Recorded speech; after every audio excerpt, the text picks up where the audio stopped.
Another flipping tangle. If you want to avoid these, then follow these tips and I'm sure they'll help you in the long run. A very good tangle busting tip is obviously having a stiff top kit.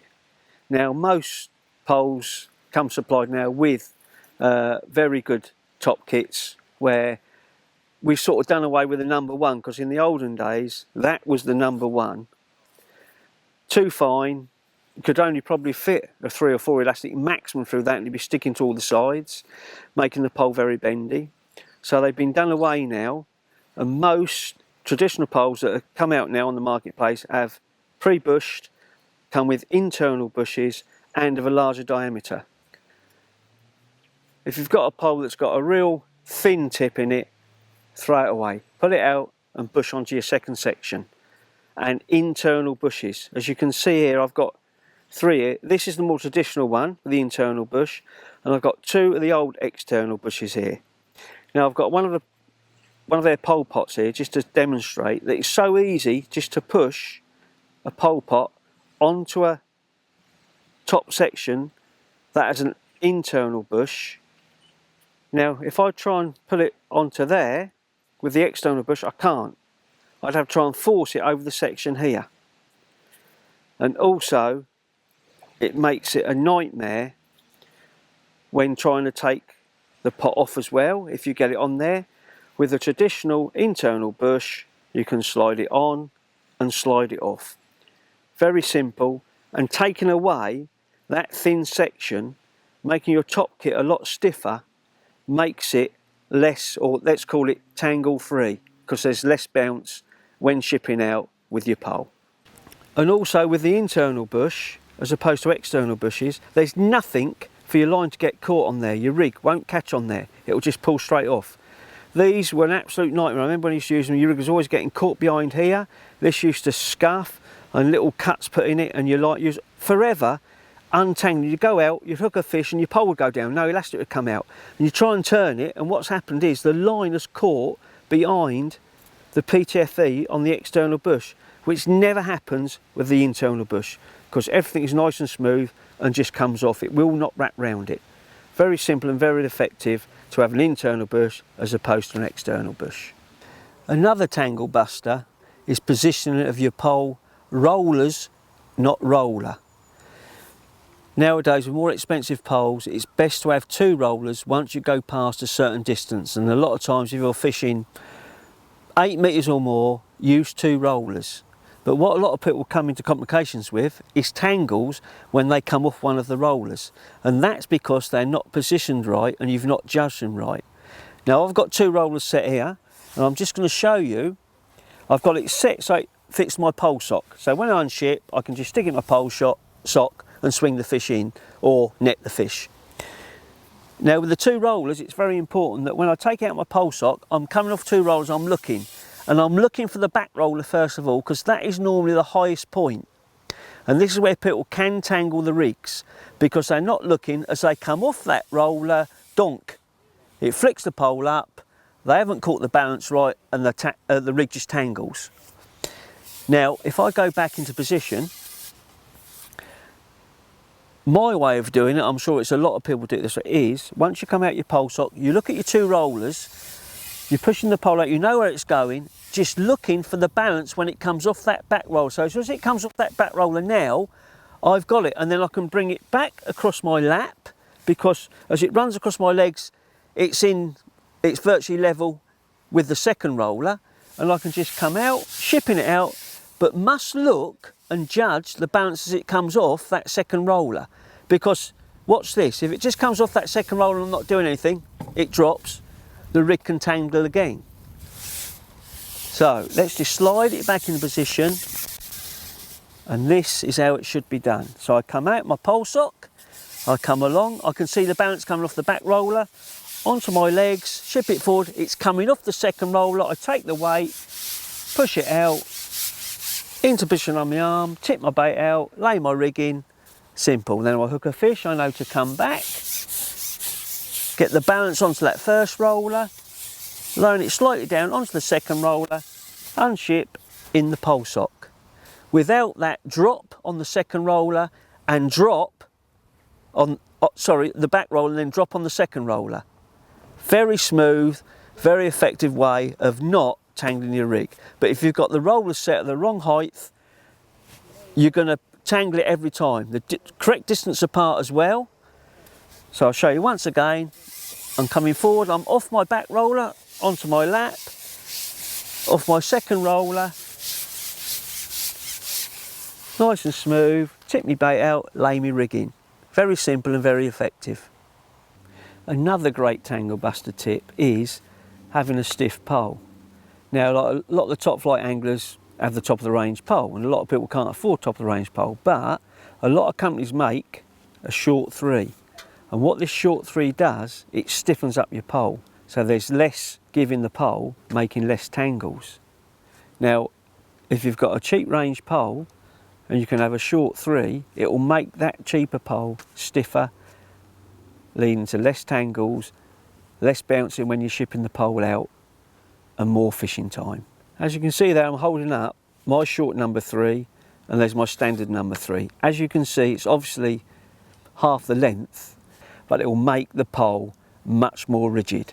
So therefore, when you ship your rig out, there's a lot more rigidity in the pole, leading to less tangles. Another great tangle busting tip is when pace fishing, because I know from talking to lots of people, the biggest problem is they get in the float tangled, because you've got the pace in the pot, it's so close to the end of your pole, your float's dangling down, they lower it in, and the float's all tangled up. Last few years, a lot of manufacturers have brought in an eye on the top of the bristle, so the line comes off the top of the bristle of your float. Now, if you're in that position that you've not got a float with an eye on the top, a simple solution, and this will cut all tangles out, is I carry with me, I've got silicone, but I've got a piece of 12 to 14 hollow core elastic, and you can cut a piece off of that, and if I just demonstrate, thread it over the end of your line, because it's hollow, it's got a core straight down the middle, wet the top of your bristle, push it over the top, cut a piece probably about 1/4 of an inch, and you can see I've formed my own makeshift eye coming off the top of my float. Very quick and very effective, and that float now will never tangle, because the line, when I drop it in, will always come off the top of the float, it won't wrap round. Very simple, effective method of causing all those tangle-free problems for fishing paste. That way, it will never tangle.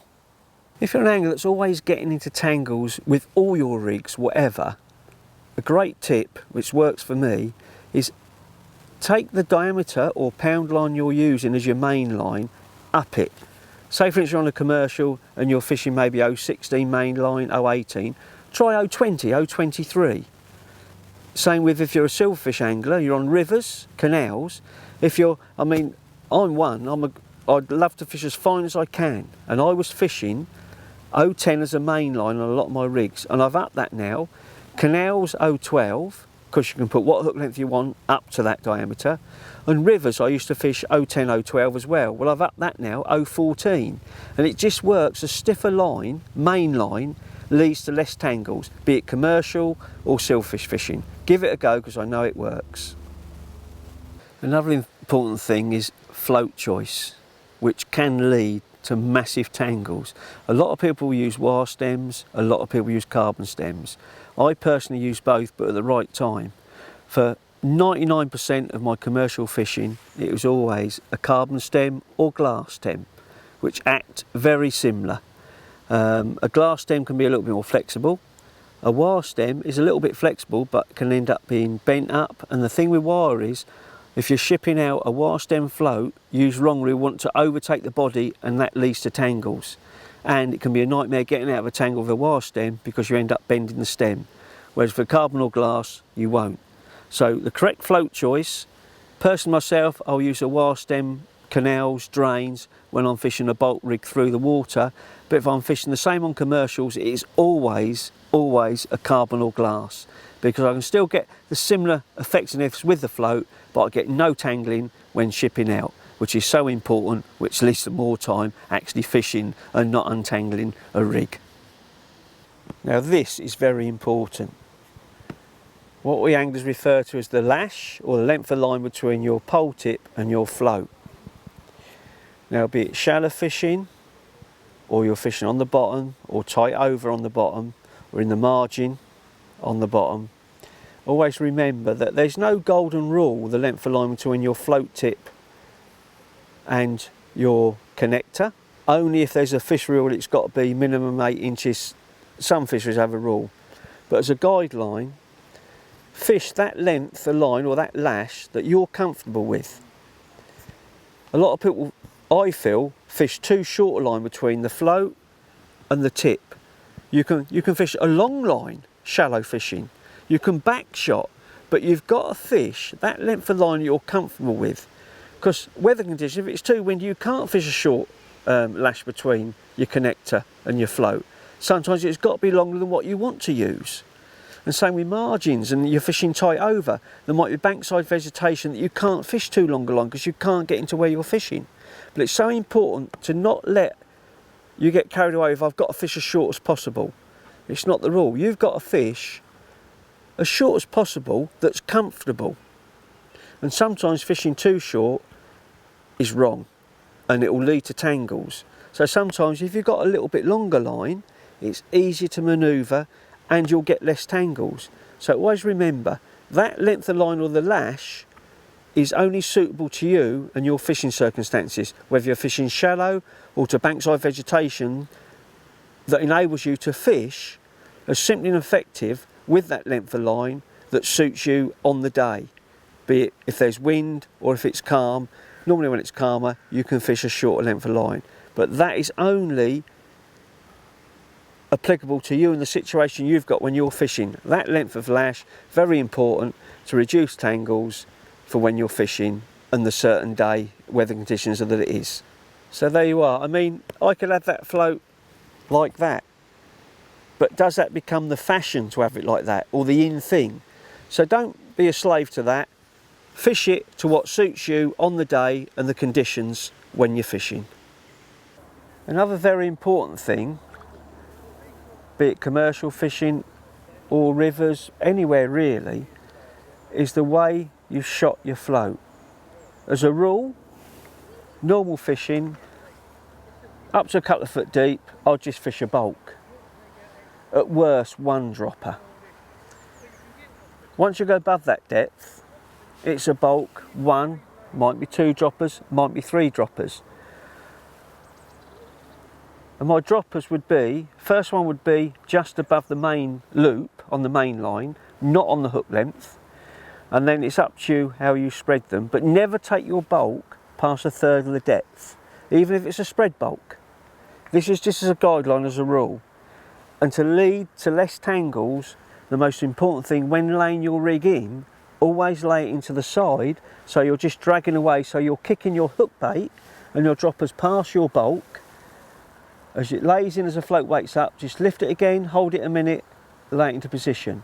Because if you just drop it in a heap, what happens is your bulk shoots down and your hook, they overtake your hook and it will wrap up round your main line. And that's how you get tangles. And you can be sitting there with it all wrapped up thinking it's okay, lift up and think, oh, it's tangled. But you might have sat there a minute already. So always lay your rig in at an angle and pull it away to strain it all out, let it weight up.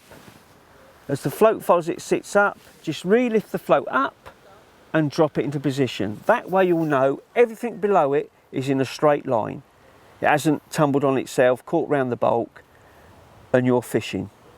Simple but an effective way of laying your rig in to stop any tangles. Now a classic cause of tangles is this droopy elastic. Now it's one of my pet hates, is seeing people fishing and it's hanging out the pole, might even be that much, and they just carry on fishing, it hangs out all match. Now in this modern day age, all top kits have side pillars. Now my elastic is tensioned just right, so it'll always go back in, and if I lubricate it I'll have no problem throughout the course of the match. But if you are having a problem and it's hanging out like that, with all these side pillars now, you can just, before you go out, give it a pull, it sends the elastic back into the pole, nothing's hanging out, so there'll be no problem in that tangling round the rig where it's hanging out very droopy and just swish away. It's just an absolute nightmare. So make sure it doesn't hang out, and if you don't lubricate it after each fish, make sure you give your side puller a pull, and that will bring the elastic banks in the top section, and you'll be able to ship out with no hanging, dangling elastic that will swing round and cause a tangle. So there we are. I hope you've enjoyed it, and if you have, like and subscribe, and you'll see more videos just like this one, and catch you on the bank. No hanging, dangling elastic that will